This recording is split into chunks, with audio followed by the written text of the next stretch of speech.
taong di po nakakalimot pong mag-subscribe, naniniwala po akong sila may natatanging busilak at may mabuting kalooban. Saan man kayo naroon sa iba't ibang sulok ng mundo, sana kayo palagi malakas, malay sakit araw-araw. Palang tanghali, gabi sa inyo lahat. Sa mga taong di po nakakalimot pong mag-subscribe, maraming salamat po. Suportan nyo lamang po ang manggamot ng Pangasinan. Tutanawin ko pong napakalaking utang loob sa inyo lahat. At Diyos na pong bahalang magagabay po sa inyo lahat sa mga inyong mga ginagawang kabutihan. Maraming salamat po. Ang isi-share ko po ngayon po sa inyo yung pangsarado ng masamang kaisipan ng isang tao po. Ayan po.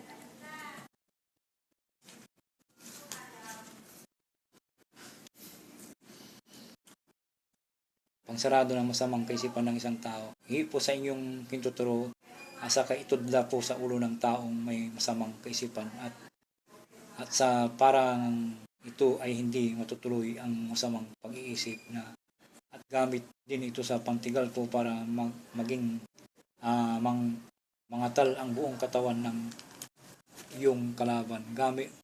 Gamot din ito sa lahat ng sakit kung gagamot ay ikarga sa tubig, iipo sa tubig, ipainom sa may sakit. At magagamit din ito sa tatlong taong nasa binggit ng panganiban upang maligtas sa anumang sakuna, bigkasin lamang po sa inaasang panganib po.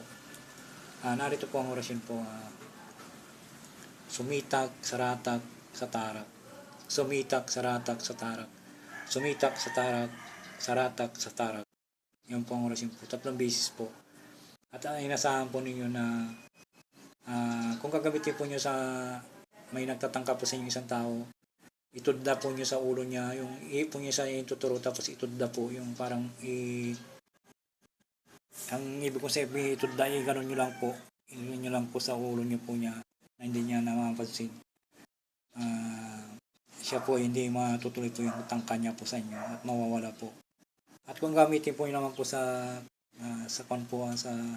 panggamot po, ipon nyo sa tubig at ipainom sa may sakit po. At kung gagamitin po nyo naman po sa nasa binggit na kapanganiban po, ipon nyo sa dibdib po ninyo at maligtas po kayo sa inyong mga papuntahan po. Sana po naintindihan po niya aking paliwanag po. Maraming salamat po. Sana po pakisupport po ang gamot ng Pangasinan po. Maraming salamat po. Tatanayin ko po napakaling utang sa inyo na. Maraming salamat po.